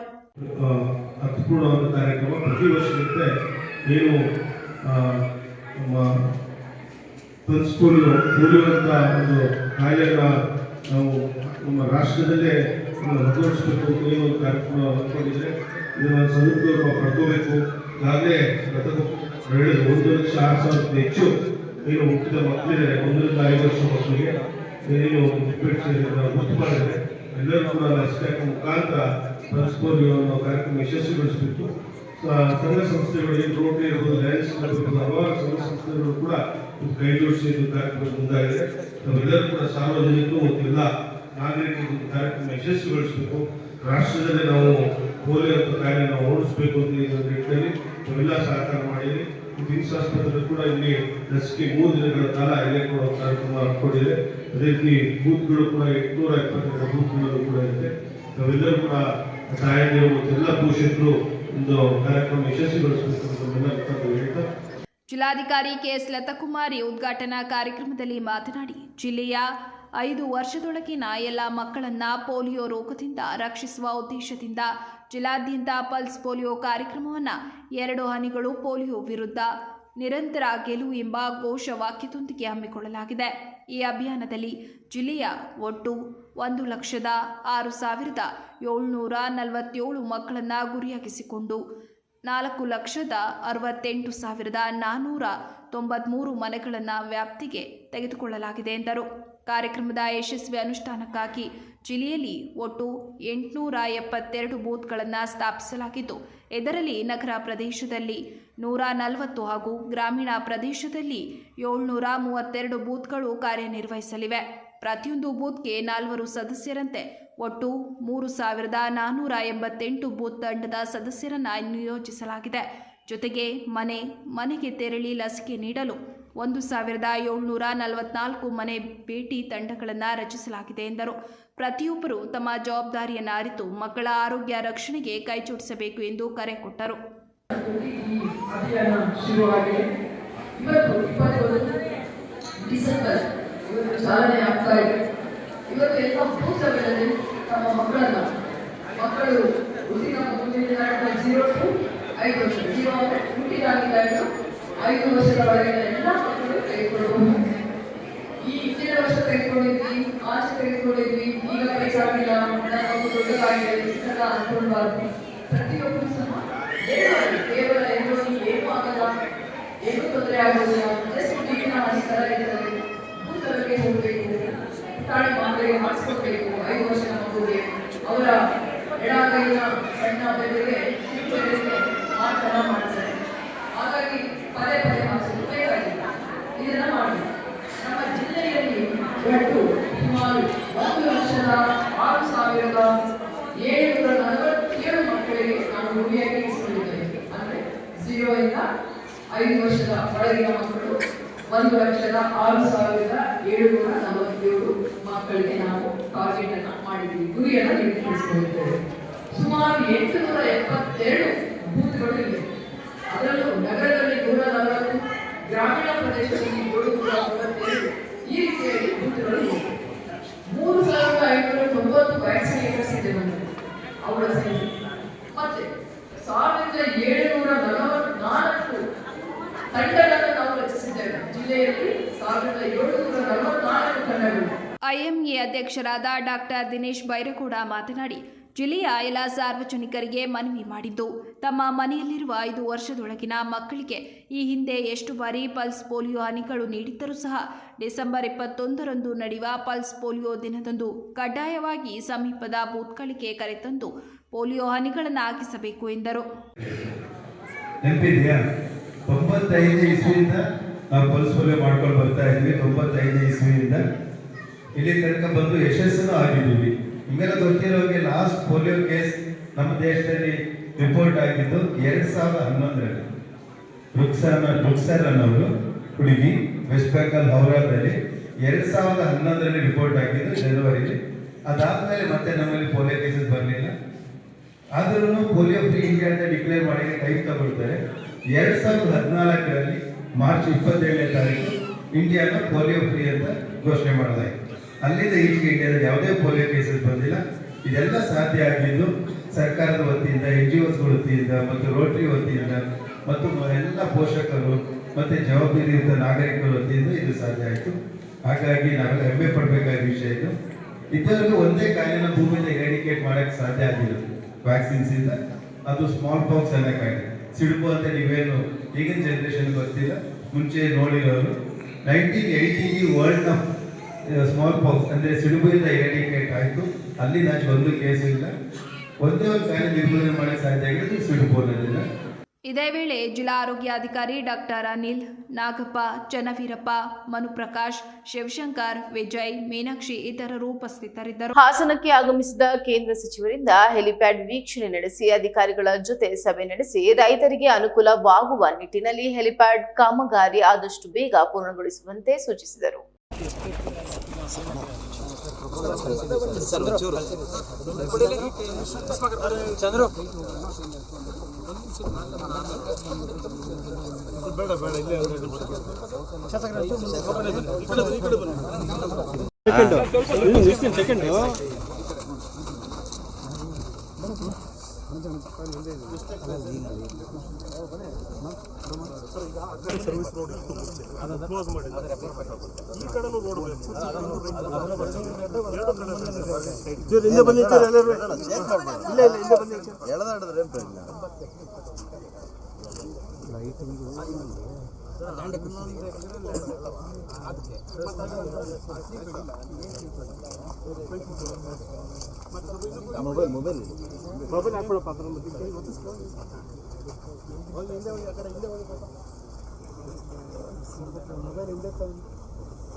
ನಮ್ಮ ರೈತರಿಗೆ ಯಾವ ಥರ ಬೆಳೆ ಬೆಳಿಬೇಕು ಅನ್ನೋ ಎಕ್ಸ್ಪೋರ್ಟ್ ಮಾಡೋಣ ಈಗ ನೋಡಿ ಅಲ್ಲಿ 103 ಕ್ರಾಪ್ ಫ್ರೀ ಇಡ್ತಾರೆ ಟ್ಯಾಕ್ಸ್. ಆಗಲೇ ಇವತ್ತು ಬಿಜಾಪುರದಲ್ಲಿ ನಿಂಬೆಹಣ್ಣು ಭಾಳ ಚೆನ್ನಾಗಿ ಇವತ್ತು ಹೋಮನಿಗೆ ಮೊದಲನೇ ಪೇಮೆಂಟ್ ಹೋಗ್ತಿದೆ. ನಮಗೆ ಬೇಕಾಗಿರೋದು ರೈತರು ಆರ್ಥಿಕ ಅದಕ್ಕೆ ಏರ್ ಕಾರ್ಗೋ ಇಂಪಾರ್ಟೆಂಟ್. ಪ್ಯಾಸೆಂಜರ್ದು ಇಲ್ಲೇ ನೀವು ಏರ್ಪೋರ್ಟ್ ಹೋಗಿ ಏರ್ಪೋರ್ಟಿಂದ ಫ್ಲೈಟ್ ಬರೋದ್ರೊಳಗೆ ಬೈ ರೋಡೇ ಬಂದಿತ್ತು. ಅದಕ್ಕೆ ಏರ್ ಬಸ್ ಮಾಡಿಕೊಂಡು 300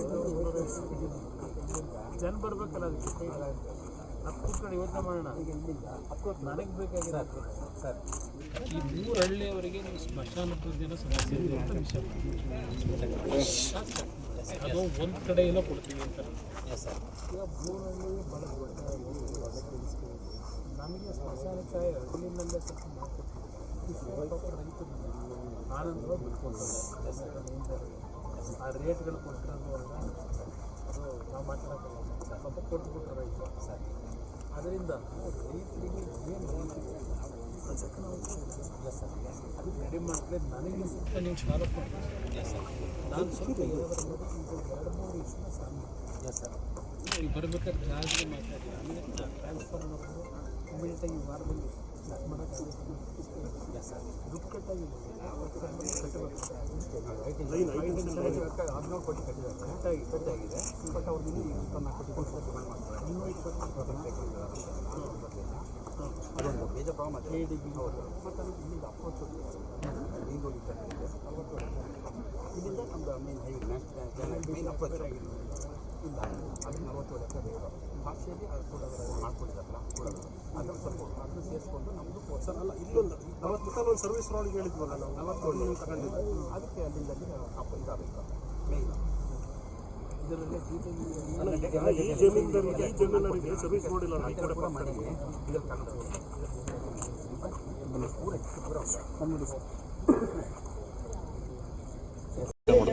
ತುಂಬ ಅಂದರೆ ತುಂಬಾನೇ ದುಡ್ಡು 1.5 ಕೋಟಿ ಇದೆ ಅಂದರೆ ತುಂಬ ಫ್ರಾಡ್ ಆಗಿದೆ.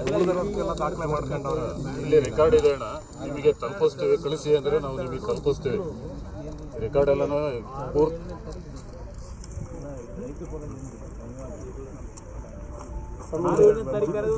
ಜೆಎಂಸಿ ಮಾಡೋ ಕಾರಣ KABB ಮತ್ತು ಜೊತೆಗೆ ಸಮಸ್ಯೆ ಸಭೆಗಳು ಸೈಡ್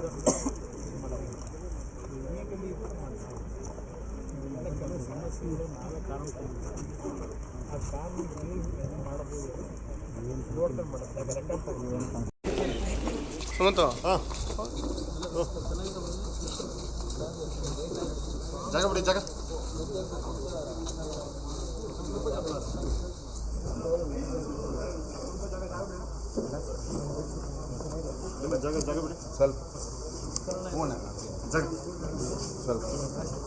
ಸಾಧನೆ ಮಾಡಲು ಏನು ಬೇಕಾಗಿಲ್ಲ, ನಿಮ್ಮ ಪ್ರತಿಭೆ ಒಂದೇ ಸಾಕಾಗುತ್ತದೆ. ದುಡ್ಡು ಇರುವವರ ಜೊತೆ ಹೋಗದೆ ದುಡಿಯುವವರ ಜೊತೆ ಹೋದರೆ ಏನಾದರೂ ಸಾಧನೆ ಮಾಡಬಹುದು ಎಂದು ಟೈಮ್ಸ್ ಗುರುಕುಲ ಎಜುಕೇಷನ್ ಶಿಕ್ಷಣ ಸಂಸ್ಥೆ ಅಧ್ಯಕ್ಷ AB ಸುರೇಂದ್ರ ಕುಮಾರ್ ಅಭಿಪ್ರಾಯಪಟ್ಟರು. ಹಾಸನ ನಗರದ ಅಂಬೇಡ್ಕರ್ ಭವನದಲ್ಲಿ ಪಾಠಶಾಲಾ ಎಜುಕೇಷನ್ ಟ್ರಸ್ಟ್ ನೀಟ್ ಅಕಾಡೆಮಿಯಿಂದ ಇಂದು ಹಮ್ಮಿಕೊಳ್ಳಲಾಗಿದ್ದ ಪಾಠಶಾಲಾ ಸಾಧಕರ ಸನ್ಮಾನ ಕಾರ್ಯಕ್ರಮವನ್ನು ಉದ್ಘಾಟಿಸಿ ಮಾತನಾಡಿದ ಅವರು, ಇಂದಿನ ಸ್ಪರ್ಧಾತ್ಮಕ ಯುಗದಲ್ಲಿ ಸಾಧನೆ ಮಾಡಿದ ವಿದ್ಯಾರ್ಥಿಗಳನ್ನು ಗೌರವಿಸುವ ಮೂಲಕ ಇತರರಲ್ಲೂ ಸಾಧನೆ ಮಾಡುವ ಛಲ ಬೆಳೆಸುವ ಉದ್ದೇಶದಿಂದ ಈ ಕಾರ್ಯಕ್ರಮವನ್ನು ಆಯೋಜಿಸಲಾಗಿದೆ ಎಂದು ತಿಳಿಸಿದರು. ನೀಟ್ ಪರೀಕ್ಷೆಗೆ ಹೋಗಲು ಕೇವಲ ಅಕಾಡೆಮಿಕ್ ಅಂಕಗಳಷ್ಟೇ ಮುಖ್ಯವಲ್ಲ. ಫಿಸಿಕ್ಸ್, ಕೆಮಿಸ್ಟ್ರಿ ಹಾಗೂ ಬಯಾಲಜಿ ವಿಷಯಗಳ ಮೇಲೆ ಪಕ್ಕಾ ಹಿಡಿತ ಅಗತ್ಯವಿದೆ ಎಂದರು. ಈ 3 ವಿಷಯಗಳಿಗೆ ಆದ್ಯತೆ ನೀಡಿ ಸಮಯವನ್ನು ಸರಿಯಾಗಿ ಬಳಸಿದರೆ ಯಶಸ್ಸು ಖಚಿತ ಎಂದು ವಿದ್ಯಾರ್ಥಿಗಳಿಗೆ ಸಲಹೆ ನೀಡಿದರು. ಕೊಟ್ಕೊಂಡು ಟೀಚರ್ಸ್ಗೆ ಲೆಕ್ಚರ್ಸ್ಗಳಿಗೆ ಸಂಬಳ ಕೊಟ್ಕೊಂಡು ಅದನ್ನೆಲ್ಲ ಮೇಂಟೈನ್ ಮಾಡೋದಿದೆಯಲ್ಲ, ಬಹಳ ಕಷ್ಟ. ನಾನೀಗ ಹೇಳ್ತಾ ಇದ್ದೆ, ಇದೇ ನೀವು ನೀಟ್ ಓದಾಂಥ ವಿದ್ಯಾರ್ಥಿಗಳು ಇಲ್ಲಿ 1 ಲಕ್ಷ, 1.5 ಲಕ್ಷ, 2 ಲಕ್ಷ ಕೊಡೋದಕ್ಕೆ ಯೋಚನೆ ಮಾಡ್ತೀರಾ. ಅದೇ ಬ್ಯಾಂಗ್ಳೂರು, ಮಂಗಳೂರು ಹೋಗಿ 5 ಲಕ್ಷ ಕೊಡ್ತೀರಾ. ಅದೇ ಬೇಜಾರು ನನಗೆ. ಯಾಕೆಂದ್ರೆ ಇಲ್ಲಿ ನಾವು ಒಂದು ಗಾದೆ ಇದೆಯಲ್ಲ, ಹಿತ್ತಲ ಗಿಡ ಮದ್ದಲ್ಲ ಅಂತೇಳಿ, ನಾವು ಎಷ್ಟೇ ಕರೆದು ಬಂದ್ರಪ್ಪ ನಮಗೆ ಹೇಳ್ಕೊಡ್ತೀವಿ, ಇಲ್ಲೇ ಓದಿ ಓದಿ ಎಷ್ಟು ಹೇಳಿದ್ರು ನೀವು ಕೇಳಲ್ಲ. ದೂರ ಬೆಟ್ಟ ನುಣಿಗೆ ಅಲ್ಲಿ ಹೋಗ್ತೀರಾ, ಅಲ್ಲಿ ಕ್ಲಿಯರ್ ಆಗಲ್ಲ, ಮತ್ತೆ ವಾಪಸ್ ಬರ್ತೀರಾ. ಪೇರೆಂಟ್ಸ್ ಒಂದೇ ಮಾತು ಹೇಳ್ತಾರೆ, ಇಲ್ಲ ಸರ್ ಅಲ್ಲಿ ಕಾಲೇಜ್ ತುಂಬಾ ಚೆನ್ನಾಗಿತ್ತು ಸರ್, ನಮ್ಮ ಮಗನೇ ಓದ್ಲಿಲ್ಲ ಸರ್. ನೋಡಿ, ನೀವು ಆ ಕಾಲೇಜ್ ಬಗ್ಗೆ ಬೈಯಲ್ಲ, ನಮ್ಮ ಮಗನೇ ಓದ್ಲಿಲ್ಲ ಅಂತ ನಿಮ್ಮ ಮಗನ ಬಗ್ಗೆ ಬೈತೀರಾ. ಬಟ್ ಇಲ್ಲಿದ್ದಾಗ ಇಲ್ಲ ಸರ್, ನಮ್ಮ ಮಗ ತುಂಬಾ ಚೆನ್ನಾಗಿ ಓದ್ತಿದ್ದ, ಆ ಟೈಮ್ಸ್ ಮತ್ತೆ ಪಾಠಶಾಲೆಗೆ ಸೇರಿ ನಮ್ಮ ಮಗ ಹಾಳಾಗೋದ ಸರ್. ಇದು ನಮ್ಮ ದುರಾದೃಷ್ಟ. ಜಿಲ್ಲಾ ಕನ್ನಡ ಸಾಹಿತ್ಯ ಪರಿಷತ್ ಗೌರವಾಧ್ಯಕ್ಷ ರವಿ ನಾಕಲಗೂಡು ಮಾತನಾಡಿ, ಶಾಲೆ ಕಟ್ಟುವುದರ ಜೊತೆಗೆ ಗುಣಾತ್ಮಕ ಶಿಕ್ಷಣ ನೀಡುವುದು ಅತ್ಯಂತ ಅಗತ್ಯ ಎಂದರು. ಸಾಧನೆ ಎಂಬುದು ಯಾರೊಬ್ಬರ ಸ್ವತ್ತಲ್ಲ. ಯಾವುದೇ ಕ್ಷೇತ್ರದಲ್ಲಿ ಸಾಧನೆ ಮಾಡಬೇಕಾದರೆ ಅದಕ್ಕೆ ತಕ್ಕ ಪರಿಶ್ರಮ ಅನಿವಾರ್ಯ ಎಂದು ತಿಳಿಸಿದರು. ಮಾಜಿ ಪ್ರಧಾನಿ ದೇವೇಗೌಡರು ತಾಲೂಕು ಪಂಚಾಯಿತಿಯಿಂದ ಆರಂಭಿಸಿ ಪರಿಶ್ರಮದ ಮೂಲಕ ಪ್ರಧಾನ ಹುದ್ದೆ ಅಲಂಕರಿಸಿದ್ದಾರೆ ಎಂಬ ಉದಾಹರಣೆ ನೀಡಿದರು. ಶಿಸ್ತು, ಶ್ರದ್ಧೆ ಮತ್ತು ಸ್ಪಷ್ಟ ಗುರಿ ಇದ್ದರೆ ಸಮಾಜದಲ್ಲಿ ಯಾವುದನ್ನಾದರೂ ಸಾಧಿಸಬಹುದು ಎಂದು ಸಲಹೆ ನೀಡಿದರು. ವೈದ್ಯರಾಗುವ ಕನಸನ್ನು ಕಟ್ಟಿಕೊಂಡು ಈಗೇನು ನಮ್ಮ ಪಾಠಶಾಲೆಯಲ್ಲಿ ನೀಟ್ ತರಬೇತಿಯನ್ನು ಪಡಿತಾ ಇದ್ದೀವಿ, ಆ ಮಕ್ಕಳೇ, ಅವರ ಪೋಷಕರೇ, ಇದು ಸುಮ್ಮನೆ ಸಾಧನೆ ಯಾರೊಬ್ಬರ ಸೊತ್ತಲ್ಲ, ಸೋಮಾರಿಯ ಸೊತ್ತೆಂತೂ ಅಲ್ಲವೇ ಇಲ್ಲ. ಸಾಧನೆ ಮಾಡಬೇಕು ಅಂದ್ರೆ ಪರಿಶ್ರಮ ಇರಬೇಕಾಗ್ತದೆ. ಪರಿಶ್ರಮ ಇದ್ರೆ ಮಾತ್ರ ಸಾಧನೆ ಮಾಡಲಿಕ್ಕಾಗ್ತದೆ. ಈ ದೇಶದಲ್ಲಿ ಯಾರು ಕೂಡ ಪುಕ್ಕಟ್ಟೆಯಾಗಿ ದೇಶದ ಕಟ್ಟ ಕಡೆಯ ಹುದ್ದೆ, ಪ್ರಧಾನಮಂತ್ರಿ ಹುದ್ದೆ ಇರಬಹುದು, ರಾಷ್ಟ್ರಪತಿ ಹುದ್ದೆ ಇರಬಹುದು. ಅವತ್ತು ದೇವೇಗೌಡರು ಪ್ರಧಾನಿಯಾಗಲಿಕ್ಕೆ ಸುಮ್ಮನೆ ಹೋಗಿ ನೇರವಾಗಿ ಯಾರು ಕೂರಿಸಲಿಲ್ಲ. ಅವರು ಹೊಡ್ತಾರ ತಾಲೂಕು ಪಂಚಾಯತಿಯಿಂದ ಹಿಡಿದು ಪ್ರಧಾನ ಹುದ್ದೆವರೆಗೆ ಹೋಗಬೇಕು ಅಂದ್ರೆ ಅದು ಬಹಳ ಪರಿಶ್ರಮದಿಂದ ಹೋಗಿರ್ತಕ್ಕಂಥದ್ದು. ಇವತ್ತಿನ ರಾಷ್ಟ್ರಪತಿ ಏನು ಒಂದು ಕಟ್ಟ ಕಡೆಯ ಸಮಾಜದಲ್ಲಿ ಬಂದಂತ ಹೆಣ್ಣುಮಗಳು ಮುರ್ಮು ಅವರು ಇವತ್ತು ರಾಷ್ಟ್ರಪತಿ ಆಗ್ತಾರೆ ಅಂದ್ರೆ ಸುಮ್ಮನೆ ಆಗಿಲ್ಲ. ಬಹಳ ಹೋರಾಟ ಇರ್ತದೆ, ಅದರೊಳಗಡೆ ಶ್ರಮ ಇರ್ತದೆ, ತಪಸ್ಸಿರ್ತದೆ. ಅವರಲ್ಲಿರ್ತಕ್ಕಂಥ ಸಾಮಾಜಿಕವಾದಂತ ಗುಣಗಳು ಅತಿ ಮುಖ್ಯ ಆಗ್ತದೆ. ಆ ನಿಟ್ಟಿನಲ್ಲಿ ನಾನು ಯಾಕೆ ಈ ಮಾತನ್ನು ಹೇಳ್ತಾ ಇದ್ದೀನಿ ಅಂದ್ರೆ, ನಾನು ಕೂಡ SLC ಫೇಲ್ ಆಗಿ ಪಾಸ್ ಆದೆ, PUC ಫೇಲ್ ಆಗಿ ಪಾಸ್ ಆದೆ, ಡಿಪ್ಲೊಮಾ ಇದೆ ಪಾಲಿಟೆಕ್ನಿಕ್ ಕಾಲೇಜಿನಲ್ಲಿ ಆಟೋಮೊಬೈಲ್ಗೆ ಅಡ್ಮಿಷನ್ ಆದೆ. ಕಷ್ಟ ಆಯ್ತು, ಇಂಗ್ಲಿಷ್ ಅರ್ಥ ಆಗಲಿಲ್ಲ, ವಾಪಸ್ ಬಂದೆ, ಫೇಲ್ ಆದೆ. ಮತ್ತೆ ಅಂತಿಮವಾಗಿ ಇದೇ ಡಿಗ್ರಿ ಕಾಲೇಜಲ್ಲಿ ಸಾಂಬಯ್ಯ ಪ್ರಿನ್ಸಿಪಾಲ್ ಇದ್ರು, ಅವತ್ತು ಡಿಗ್ರಿಗೆ ಅಡ್ಮಿಷನ್ ಆದೆ. ಈ ತರದೆಲ್ಲ ಸಂದರ್ಭಗಳು ಬಂದರೂ ಕೂಡ ನಾನು ಎಲ್ಲರಿಗೂ ಕೂಡ ನೀವು ಡಾಕ್ಟರ್ ಆಗಿ ಅನ್ಸ್ಕೊಳ್ತಾ ಇದ್ದೀರಿ. ಕಾರ್ಯಕ್ರಮದಲ್ಲಿ ಹಿಮ್ಸ್ ಪ್ರಾಂಶುಪಾಲೆ ಡಾಕ್ಟರ್ CV ಕವಿತಾ, ಫೋದರ್ ಶಾಲೆಯ ಉಪ ಪ್ರಾಂಶುಪಾಲ ಮುಸೇಬ್, ಪಾಠಶಾಲಾ ಶೈಕ್ಷಣಿಕ ಟ್ರಸ್ಟ್ ಅಧ್ಯಕ್ಷ ಡಾಕ್ಟರ್ CP ಸುನಿಲ್ ಕುಮಾರ್, ಕಾರ್ಯದರ್ಶಿ JS ಮಂಜುನಾಥ್ ಸೇರಿದಂತೆ ಹಲವರು ಉಪಸ್ಥಿತರಿದ್ದರು. ಕೇಂದ್ರ ಸಚಿವ HD ಕುಮಾರಸ್ವಾಮಿ ಆಗಮನಕ್ಕೆ ಕೆಲವೇ ನಿಮಿಷಗಳ ಮೊದಲು ಶಾಸಕ ಸ್ವರೂಪ್ ಪ್ರಕಾಶ್ ನಿವಾಸದಲ್ಲಿ ಕೆರೆ ಹಾವು ಪ್ರತ್ಯಕ್ಷವಾಗಿದೆ.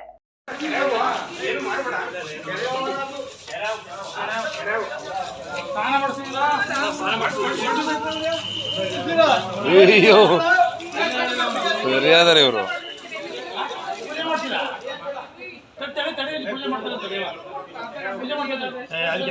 ಪೂಜೆ ಮಾಡೋದು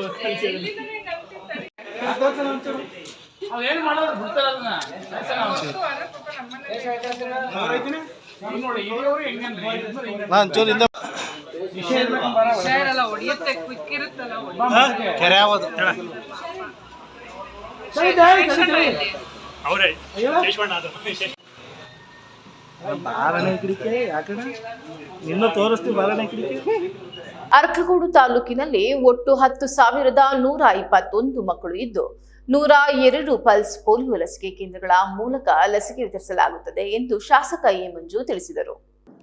ಇಂದು ಅರಕಲಗೂಡಿನ ತಾಲೂಕು ಕಚೇರಿ ಆವರಣದಲ್ಲಿ ನಡೆದ ರಾಷ್ಟ್ರೀಯ ಪಲ್ಸ್ ಪೋಲಿಯೋ ಕಾರ್ಯಕ್ರಮಕ್ಕೆ ಮಕ್ಕಳಿಗೆ ಲಸಿಕೆ ಹಾಕುವ ಮೂಲಕ ಚಾಲನೆ ನೀಡಿ ಮಾತನಾಡಿದ ಅವರು, ಪಲ್ಸ್ ಪೋಲಿಯೋ ಕಾರ್ಯಕ್ರಮ ಇಂದು ಬೆಳಗ್ಗೆ 9 ರಿಂದ ಸಂಜೆ 5 ಗಂಟೆಯವರೆಗೆ ನಡೆಯಲಿದ್ದು, ಎಲ್ಲ ಪೋಷಕರು ತಮ್ಮ ಮಕ್ಕಳನ್ನು ತಪ್ಪದೆ ತಮ್ಮ ಊರಿನ ಲಸಿಕಾ ಕೇಂದ್ರಗಳಿಗೆ ಕರೆತಂದು ಲಸಿಕೆ ಹಾಕಿಸಬೇಕು ಎಂದು ಮನವಿ ಮಾಡಿದರು. ಕಾರ್ಯಕ್ರಮದ ಯಶಸ್ವಿ ಅನುಷ್ಠಾನಕ್ಕಾಗಿ ಆರೋಗ್ಯ ಇಲಾಖೆ ಸಿಬ್ಬಂದಿ, ಶಿಕ್ಷಕರು ಹಾಗೂ ಅಂಗನವಾಡಿ ಕಾರ್ಯಕರ್ತೆಯರಿಗೆ ಸಂಪೂರ್ಣ ಸಹಕಾರ ನೀಡಬೇಕು ಎಂದು ಸೂಚಿಸಿದರು. ಇವತ್ತು ಪಲ್ಸ್ ಪೋಲಿಯೋ ಕಾರ್ಯಕ್ರಮವನ್ನು ವಿದ್ಯುತ್ವಾಗಿ ಪ್ರಾರಂಭ ಮಾಡಿದ್ದೀವಿ. ಒಟ್ಟು 102 ಬೂತಲ್ಲಿ ಈ ಕಾರ್ಯಕ್ರಮ ನಡೀತಾ ಇದೆ. ಒಟ್ಟು 10,121 ಮಕ್ಕಳಿದ್ದಾರೆ. ಅದಕ್ಕೆ 100ಕ್ಕೆ 100% ಹಾಕಬೇಕು ಅಂತಕ್ಕಂಥದ್ದು ಇಲಾಖೆಯ ಒಂದು ಗುರಿ ಆಗಿರೋದ್ರಿಂದ ಇದು ಪ್ರಾರಂಭ ಮಾಡ್ತಾ ಇದ್ದೀವಿ. ಇದು ಎಲ್ಲ ಕಡೆನೂ ನಡೀತಾ ಇದೆ. ಜೊತೆಗೆ ಪಲ್ಸ್ ಪೋಲಿಯೋ ಮಾಡೋದಕ್ಕೆ ಕಾರಣ ಏನು ಅಂತ ಅಂದ್ರೆ, ಹೊರದೇಶದಿಂದ ಹೊರಗಡೆಯಿಂದ ಬಂದಿರತಕ್ಕಂಥ ಮಕ್ಕಳುಗಳು ಪಲ್ಸ್ ಪೋಲಿಯೋ ಹಾಕೊಳ್ಳದೇ ಇದ್ರೆ ಬೇರೆ ತರ ಕಾಯಿಲೆಗಳು ಹರಡೋದನ್ನ ತಡೆಗಟ್ಟೋದಕ್ಕೆ ನಮ್ಮ ದೇಶದ ಇಡೀ ಎಲ್ಲಾ ಮಕ್ಕಳಿಗೂ ನನಗೆ ಗೊತ್ತಿರೋಗೆ ಸುಮಾರು 99 ಕೆಲವು ಟೈಮ್ 100% ಆಗಿರ್ತಕ್ಕಂಥದ್ದನ್ನು ನಾವು ನೋಡಿದ್ದೀವಿ. ಬಹುಶಃ ಇದು ಈ ಸೇವೆಯನ್ನ ಸರ್ಕಾರ ಮಾಡಿರ್ತಕ್ಕಂಥದ್ದು ಜನಸಾಮಾನ್ಯರಿಗೆ ಮುಂದೆ ಆರೋಗ್ಯವನ್ನ ಕಾಪಾಡ್ಕೊಳ್ಳಿಕ್ಕೆ ಒಂದು ಮಾರ್ಗ ಅಂತ ಅನ್ನೋದು. ಬಹುಶಃ ಇದು ಯಶಸ್ವಿಯಾಗಿ ನಡೀತಾ ಇದೆ. ನಮ್ಮ ಇಲಾಖೆಯ ಡಾಕ್ಟರ್ಸ್ಗಳು ಮತ್ತು ಸಿಬ್ಬಂದಿಗಳು, ಆಶಾ ಕಾರ್ಯಕರ್ತರುಗಳು, ಇವರೆಲ್ಲರೂ ಕೂಡ ಅಂಗನವಾಡಿ ಟೀಚರ್ಸ್ಗಳು ಇವರೆಲ್ಲರೂ ಕೂಡ ಇದಕ್ಕೆ ಭಾಗವಹಿಸಿದ್ದಾರೆ. ಅವರಿಗೆ ನಾನು ವೈಯಕ್ತಿಕವಾಗಿ ಧನ್ಯವಾದಗಳು ಈ ಸಂದರ್ಭದಲ್ಲಿ ಸಲ್ಲಿಸ್ತೇನೆ. ಈ ಸಂದರ್ಭದಲ್ಲಿ ತಹಸೀಲ್ದಾರ್ ಸೌಮ್ಯ, ತಾಲೂಕು ಆರೋಗ್ಯಾಧಿಕಾರಿ ಡಾಕ್ಟರ್ ಪುಷ್ಪಲತಾ, ನೌಕರರ ಸಂಘದ ಅಧ್ಯಕ್ಷ ಪುಟ್ಟರಾಜ್, ಮಹಿಳಾ ಮತ್ತು ಮಕ್ಕಳ ಕಲ್ಯಾಣಾಧಿಕಾರಿ ವೆಂಕಟೇಶ್, ಆಶಾ ಮಿಂಟರ್ ಕವಿತಾ, ಬಿಇಒ ಮಂಜುಳಾ, ರಕ್ಷಾ ಸಮಿತಿ ಉಪಾಧ್ಯಕ್ಷ ಎಎಂ ರಘು, ಸದಸ್ಯ ಗಣೇಶ್ ಬಾಣದಹಳ್ಳಿ, ರವಿಕುಮಾರ್ ಸೇರಿದಂತೆ ಇತರರು ಉಪಸ್ಥಿತರಿದ್ದರು. ತಾಲೂಕು ಕಾನೂನು ಸೇವೆಗಳ ಸಮಿತಿ ಹಾಗೂ ವಕೀಲರ ಸಂಘ ಅರ್ಕಲಗೂಡು ಮತ್ತು ಗ್ಯಾಸ್ ಸೇಫ್ ಇಂಡಿಯಾ ಕಂಪನಿಯ ಸಂಯುಕ್ತ ಆಶ್ರಯದಲ್ಲಿ ನ್ಯಾಯಾಲಯದ ಆವರಣದಲ್ಲಿ ಶನಿವಾರ ದಿನನಿತ್ಯ ಗೃಹ ಬಳಕೆಯ ಗ್ಯಾಸ್ ಸುರಕ್ಷತಾ ಕುರಿತು ಜಾಗೃತಿ ಕಾರ್ಯಕ್ರಮ ಹಮ್ಮಿಕೊಳ್ಳಲಾಯಿತು. ಕಾರ್ಯಕ್ರಮದಲ್ಲಿ ಗ್ಯಾಸ್ ಸೇಫ್ ಇಂಡಿಯಾ ಕಂಪನಿಯ ಪ್ರತಿನಿಧಿ ಶಕೀಲ್ ಅಹಮದ್ ಅವರು ಗ್ಯಾಸ್ ಸಿಲಿಂಡರ್ ಸ್ವೀಕರಿಸುವ ಮೊದಲು ಹಾಗೂ ಬಳಕೆಯ ಸಂದರ್ಭದಲ್ಲಿ ಕೈಗೊಳ್ಳಬೇಕಾದ ಅಗತ್ಯ ಪರಿಶೀಲನೆಗಳ ಬಗ್ಗೆ ಪ್ರಾತ್ಯಕ್ಷಿಕೆಯ ಮೂಲಕ ವಿವರಿಸಿದರು. ಗ್ಯಾಸ್ ಬಳಕೆಯಲ್ಲಿ ಅನುಸರಿಸಬೇಕಾದ ಸುರಕ್ಷತಾ ಕ್ರಮಗಳ ಕುರಿತು ಮಾಹಿತಿ ನೀಡಿ ಸಾರ್ವಜನಿಕರಲ್ಲಿ ಇರುವ ಗ್ಯಾಸ್ ಬಳಕೆಯ ಗೊಂದಲಗಳನ್ನು ನಿವಾರಿಸಿದರು. ಗೊತ್ತಿರೋ ಹಾಗೆ ಒಂದು ಜೆನೆಟಿಕ್ ಸ್ಟಿಕ್ ನ ಡೈನಾಮಿಕ್ ನ ಬ್ಲಾಸ್ಟ್ ಮಾಡೋಕ್ಕಿಂತ ಮುಂಚೆ ಏನ್ ಮಾಡ್ತಾರೆ, 1 ಕಿಲೋಮೀಟರ್ ಆಚೆ ಕಳಿಸ್ಬಿಡ್ತಾರೆ. ರೈಟ್ ಸರ್, ಏನಕ್ಕೆ ಕಳಿಸ್ತಾರೆ? ಬ್ಲಾಸ್ಟ್ ಫೋರ್ಸ್ ಹೆಂಗಿರುತ್ತೆ ಬ್ಲಾಸ್ಟ್ ಮಾಡ್ಕೊಡಲ್ಲ ಅಂತ ಹೇಳ್ತಾ ಇಲ್ಲ. ಯಾವ ಏಜೆನ್ಸಿ ನಿಮಗೆ ಚೆಕ್ ಮಾಡಿ ಕೊಡಲ್ಲ ಅಂತ ಹೇಳ್ತಾ ಇಲ್ಲ ಸರ್. ಓಕೆನಾ, ನಾವೇ ಚೆಕ್ ಮಾಡಿಸ್ತಾ ಇಲ್ಲ. ನಿಜಾನ ಸುಳ್ಳು ಸರ್? ನೀವು ಕೇಳಿ, ಸೀಲ್ ಓಪನ್ ಮಾಡಿ ಚೆಕ್ ಮಾಡಪ್ಪ ಅಂತ. ಓಕೆನಾ, ಅವ್ನ ಮುಂದೆ ಇದನ್ನ ಓಪನ್ ಮಾಡಿಸಿ. ಓಪನ್ ಮಾಡಿಸಿದ್ಮೇಲೆ ನೋಡಿ, ಈ ತರ ರಬ್ಬರ್ ವಾಷರ್ ಬರುತ್ತೆ. ಆಲ್ಮೋಸ್ಟ್ 100% ವಾಷರ್ ಅಲ್ಲೇ ಇರುತ್ತೆ. ಆಲ್ಮೋಸ್ಟ್ 100% ಅಲ್ಲೇ ಇರುತ್ತೆ ವಾಷರ್. ಬೈ ಚಾನ್ಸ್ ಮಿಸ್ ಆಗಿ ಒಂದು ಸಿಲಿಂಡರ್ ವಾಷರ್ ಇಲ್ಲ. ಬೈ ಚಾನ್ಸ್ ಅವ್ರು ಬೇಕಂತ ಮಾಡಲ್ಲ.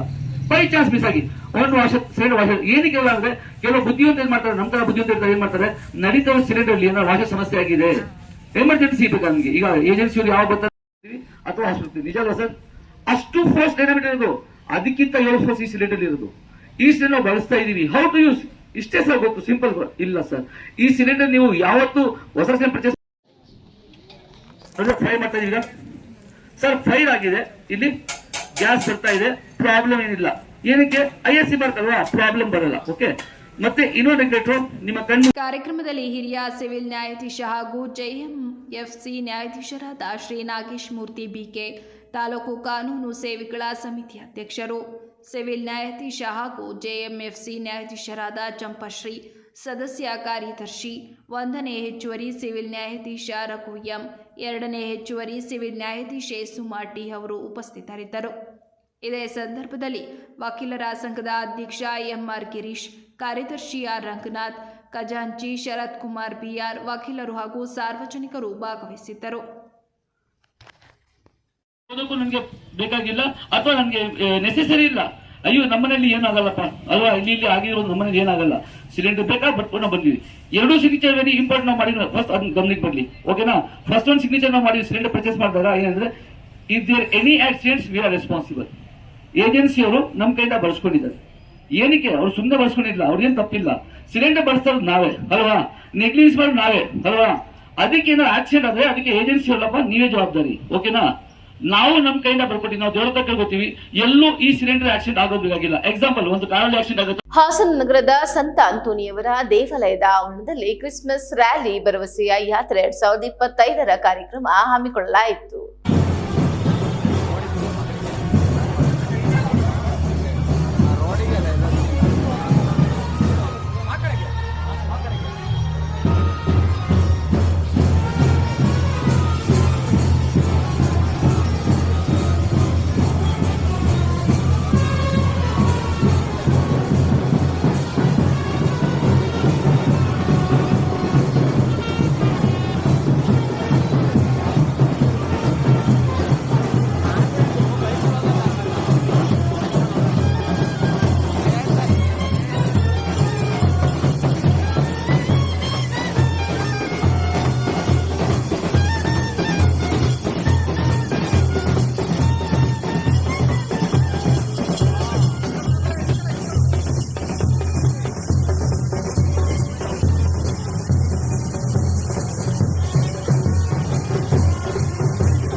ಈಗ ಮತ್ತೊಮ್ಮೆ ಹೆಡ್ಲೈನ್.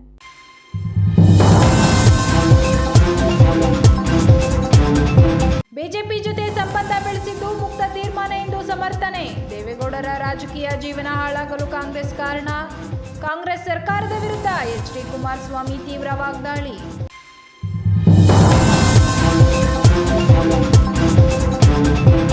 ಇಳಿ ವಯಸ್ಸಿನಲ್ಲಿ ಎರಡನೇ ಮದುವೆಯಾದ ತಂದೆ ವಿರುದ್ಧ ಪೊಲೀಸ್ ಠಾಣೆಗೆ ದೂರು ನೀಡಿದ ಪುತ್ರ ಹಾಗೂ ಪುತ್ರಿಯರು.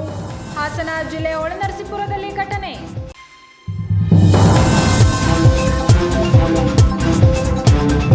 ಹಾಸನದಲ್ಲಿ ರಾಷ್ಟ್ರೀಯ ಲಸಿಕಾ ದಿನದ ಅಂಗವಾಗಿ ಪಲ್ಸ್ ಪೋಲಿಯೋ ಅಭಿಯಾನಕ್ಕೆ ಚಾಲನೆ. ಆರೋಗ್ಯವಂತ ಸಮಾಜ ನಿರ್ಮಾಣಕ್ಕೆ ಪೋಲಿಯೋ ಲಸಿಕೆ ಅಗತ್ಯ. ಶಾಸಕ ಸ್ವರೂಪ್ ಪ್ರಕಾಶ್ ಪೋಷಕರಿಗೆ ಕರೆ.